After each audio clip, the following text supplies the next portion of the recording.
자산운용자의 삶과 증시각도기의 삶. 요즘 하루 24시간도 부족한데요. 흑삼전탕 먹은 날과 안 먹은 날은 방송에서도 티가 납니다. 잃지 않는 건강 흑삼전탕. 자, 오늘도 한 포 마시고 시작하겠습니다. 독이마을 분들도 이제 흑삼전탕으로 설계하세요.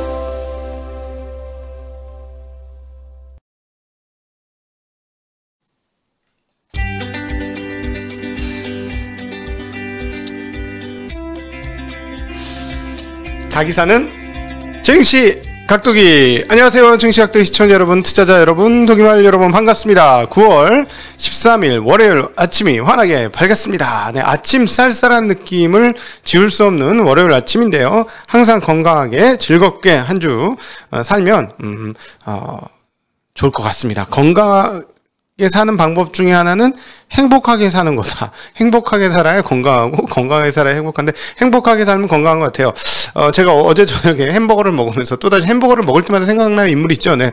버핏 할아버지, 콜라를 먹을 때마다 생각나는 인물이 있어요. 버핏 할아버지. 자, 그 할아버지는 90살인데 아직도 그걸 먹고 있다는데, 자, 정말 모든 건강 관리자들의 말들을 무색하게 만드는, 건강 염려증 환자들을 무력하게 만드는 그런 분이죠. 콜라와 햄버거로 90살을, 그러면서 예를 들어 브로콜리만 먹고 100세까지 사느니 난 차라리 이렇게 살겠다 하는 마음을 보여주는데, 그분의 건강 이유는 무엇일까요? 행복한 탭댄스를 추면서 출근한다는 그 행복감 때문입니다. 자, 주식 투자에서도 주식 투자 잘했으니까 투자를 잘했으니까 그게 행복한데, 여러분, 행복하기 위한 방법 중에 하나 배워야 할 것은, 그분은 단기 시계를 가지지 않았다라는 거예요. 아주 장기 시계를 가졌다라는 거고, 긴 시간을 통해서 투자 성공을 이루고자 한다라는 점이고, 그 다음에 스트레스 받는 일을 잘 안 하고 발 뻗고 자는 일을 잘 하는데, 그 중에 중요한 포인트 중에 하나는 뭐냐? 부채를 쓰지 않습니다. 제 책 투자의 태도에서 워렌 버핏의 어떻게 되지? 삼촌쯤 되나? 삼촌쯤 되는 분이, 할아버지가 삼촌에게 쓴 편지 글이 남아있어요. 너희 결혼을 했으니까, 독립을 했을 때부터 내가 모아서 이 돈을 준다고 $1000를 딱 줘요. 그 옛날에 $1000면 굉장히 큰 돈이죠. 그러면서 너희들도 이 비상금을 항상 잘 보관하고 있고, 정말 결정적일 때만 쓰고, 그리고 또 쓴 다음에 바로 채워넣어라, 이런 얘기를 합니다. 자, 그러니까 투자에 있어서 마음이 급해서 올인하시는 경우가 있는데, 이 마음을 덜어내는 작업이 굉장히 필수적인 작업이에요. 어려운 작업이고, 요걸 덜어내는 게 정말 쉽지 않아요. 정말 쉽지 않고, 이번 주 목요일 날 우리 유동원 부장님 만나서 그 얘기가 나올지 모르겠습니다만, 엄청나게 빠르게, 정말 세계 최고로 빠른 속도로 큰 돈을 벌었던 빌황을 무참하게 침몰시켰던 것은 다른 여러 가지가 이유가 있겠습니다만, 근본적인 동의는 신용이었습니다. 즉 대출, 네, 부채였죠. 부채 관리를 어떻게 하는지는 상당히 중요하다는 점 말하면서, 자, 월요일 한국 장전 이야기 시작하도록 하겠습니다. 자, 미국 시장이 지난 주말에 PPI 생산자 물가지수가 나왔는데 굉장히 세게 나왔습니다. 8월이 전월 대비 0.7% 올라가는 거였는데, 0.7%가 전년 대비로는 어느 정도였냐면 8.3%였습니다. 자, 8.3% 생산자 물가가 올랐어요. 우리도 과거에 생산자 물가지수 많이 오르는 거 바로 얼마 전에 어디서 봤죠? 중국에서 봤죠. 중국은 생산자 물가지수가 9%가 넘었고, 소비자 물가지수는 1% 언더였어요. 그래서 이게 뭐냐 하는 상황인데, 어찌되었건 지금 중국의 생산자 물가를 분해해보면 중국의 생산자 물가 쉽게 떨어질 것 같지 않습니다. 고공행진이 계속될 것 같고, 도대체 이게 언제 소비자 물가로 전이될 것이냐 여부인데, 중국과 다르게 미국은 소비자 물가로 전이가 조금 되죠. 그렇게 심할 정도는 아니지만, 즉 생산자 물가 지수가 그대로 소비자 물가에 전환되는 건 아니지만 말이죠. 그래서 지난달에 우리는 어떤 것을 봤습니까? 미국에서 소비자 물가 지수는 전월 대비 0.5% 오르고 전년 대비 5.4% 오르는 것을 목격을 했습니다. 자, 이번 달에 어떻게 될 것이냐 라는 것이, 이번 달에도 만약 이렇게 오른다면 무슨 생각을 할까요? 시장이 뭐지? 인플레이션을 보게 되죠. 인플레이션. 그쵸? 시장에서 인플레이션을 보게 됩니다. 그렇기 때문에 인플레이션을 인식하게 될 때 과연 어떻게 할 것이냐예요. 자, 14일 날 발표가 되는데 미국 시간은 화요일이죠. 내일 모레니까 우리나라는 수요일 날 그것이 반영이 되겠습니다. 자, 14일 날 소매 가격 그 소비자 물가 지수가 발표가 되면 CPI가 발표가 되면 그래서 예상대로 5% 중반에 나오면 이거 뭐 일시적이라면서 일시적인 거 맞아?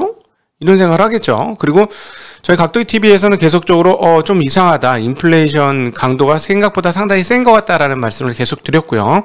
자, 그렇다면 뭐가 나온다? 테이퍼링 스케줄이 나올 것이다. 어떻게? 땡겨지면서 12월보다 땡겨지면서 테이퍼링 스케줄이 예상될 것이다. 실제로 어떻게 될지 모르지만 근데 되게 지금 애매하고 힘든 상황은 뭐냐면은요.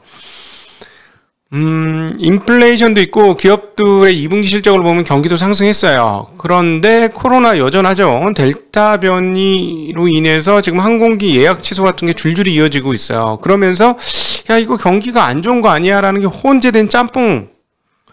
한쪽에서는 디플레이에 대한 공포심이 여전히 있는, 그리고 디플레이에 대한 공포심을 갖는 주체 중에 하나는 연준.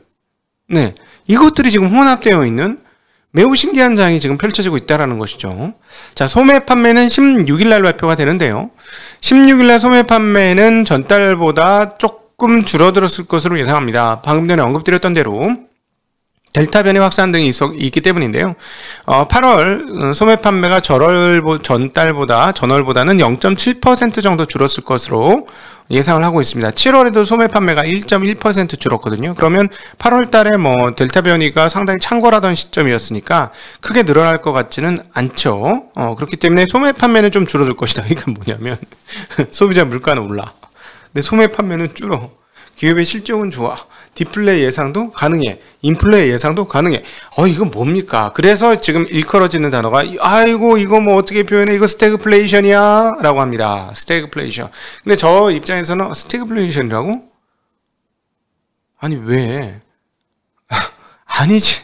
그거 안 하려고 지금 연준이 양적 완화하는 거잖아. 그거 안 하려고 지금 채권 매입 계속 하고 있는 거잖아. 스태그플레이션일 거 뻔히 보이니 수도 있는 상황이니. 네, 그래서 제 생각엔 연준은 조금 과열을 견딜 겁니다. 그러나 테이퍼링은 할 거예요. 저의 그 정리된 생각은 이겁니다. 즉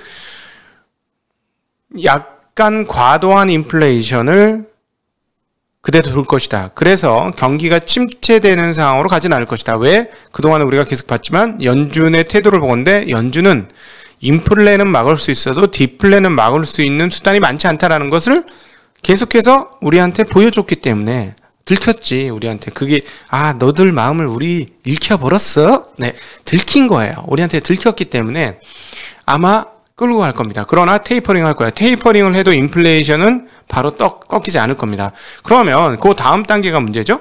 네, 시장은 어떻게 생각할 것이냐. 테이퍼링에 대해서 시장도 테이퍼링이 한 1년에 걸쳐서 막 뭐 11월 달이든 12월 달이든부터 해서 한 1년에 걸쳐서 느릿느릿하면 전혀 충격을 안 받을 겁니다. 근데 조금 빠르면 약간 충격을 받을 거예요. 누구 말처럼 3월에 끝낼 거야 라던가 아니면 6월 전후로 끝내버릴 거야 이러면 조금 세네. 그러면 왜 놀래냐면 시장이 금리 인상도 앞으로 땡겨줄 것이기 때문에요. 2024년도 예상하고 있는 23년도에 23년과 24년에 걸쳐서 예상하고 있는 금리 인상 시점이 수룩 앞으로 땡겨오면서 2002년도에 확실하게 하겠구나 라는 생각을 하게 되죠. 그러면 시장이 좀 충격을 줄 겁니다. 그래서 이번 주는 화요일 날 있을 CPI 발표가 가장 중요하다라는 말씀 드리고요. 애플은 3%대 큰 폭으로 하락을 했는데 지금 일단 그렇게 발표가 되어서 하락을 했었는데 내용을 살펴보니까 미국에 계신 분들이 이제 댓글도 달아주시고 그랬는데 이게 지금 인앱 결제가 불공정하다라고 얘기를 하긴 했는데 이게 뭐 정확하게 따져보니까 꼭 그런 것 같지도 않아요. 현행법상 반경쟁 행위에 해당한다고 판결은 나오긴 했는데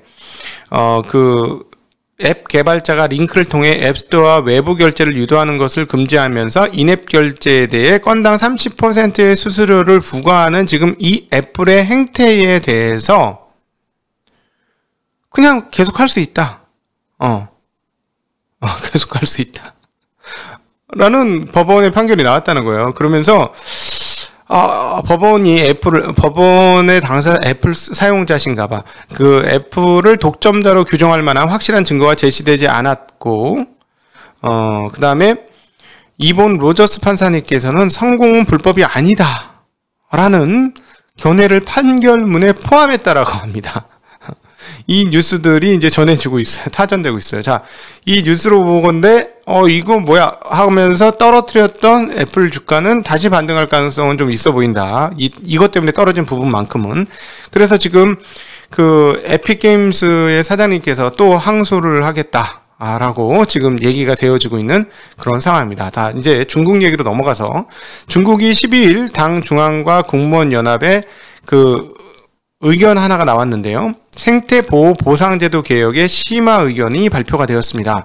에너지 절감, 환경보호, 신재생, 생태건설 등 그런 영역에서 세금 우대 정책을 시행할 것이고 생태보호 분야 평가 관련 예산 지출을 강화할 것이며 정부 녹색 구매 정책과 조달 시스템 구축 및 녹색 상품 조달을 강화하고 각종 녹색 금융 지원 강화가 골자가 되는 내용의 의견을 발표했다고 합니다. 그래서 그 의견 내용에는 수자원 사용권 등 거래 장려 및 절약 보상 제도를 도입하고 전국 에너지 사용권 탄소 배출 거래 시장 건설하고 임업 재생에너지 온실가스 감축 등 거래 이런 감축된 거래에 포함되어지는 탄소 배출권 시장을 만들고 그다음에 녹색 주식 지수 도입과 탄소 배출권 선물 거래 등을 발전시키고 금융권 녹색 대출 서비스, 증권업 녹색 채권 발행, 보험업의 환경보호 보상 참여 등 방대한 내용들을 담은 내용을 의견 발표했다고 합니다. 자, 이렇게 되면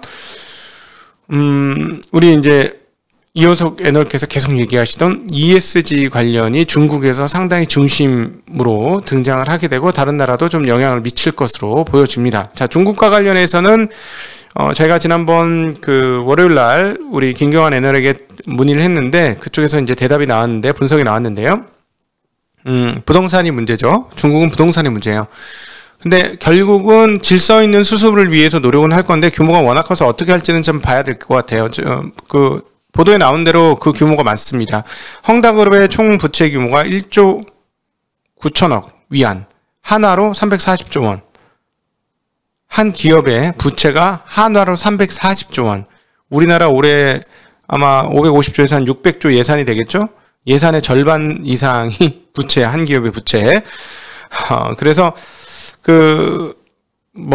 부채 비율이 478%라고 합니다. 그전에는 557%였고요. 그래서 어쨌든 이거 유동성이 없겠죠. 그래서 상당히 위험한 상황이다라고 보는데 그럼에도 불구하고 이미 다 알고 있고 계속해서 불러서 얘기를 하고 있는 것으로 봐서는 질서 있는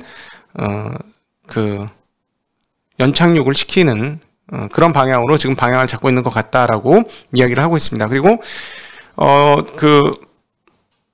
중국 투자자들이 앞으로 해외 투자가 가능하다고 합니다. 1인당 최대 100만 위안, 1억 7천만 원이 좀 넘는 돈까지 지금 홍콩에 직접 투자하는 게 허용이 됐는데요. 이것들이 앞으로 점차 확대될 가능성이 높다고 보여지고 있습니다. 그리고 앞으로 중국의 개인 투자자들의 그 투자 자산이 계속해서 커질 것이기 때문에 2025년까지 40조 달러 어마무시하죠. 이렇게 늘기 때문에 외국 사람들이 이제 투자를 하면 HSBC에서 중국 사람들이 외국에 투자를 하면 대략 한 2조 4천억 달러 정도를 투자할 것이다. 그렇게 되면 그게 세계 금융시장의 주요한 수급 요인이 될 것이다라는 얘기 했습니다. 자, 이거 풀리면은 한국에도 투자를 해야 되겠지? 한국은 거기보다는 선진국이니까. 자, 이렇게 간단하게 한국 장전 상황들을 마치고 오늘은 빨리 마치고 여러분들과 함께 질의응답하는 시간으로 넘어가도록 하겠습니다. 함께 해주신 분들께 진심으로 감사합니다. 안녕.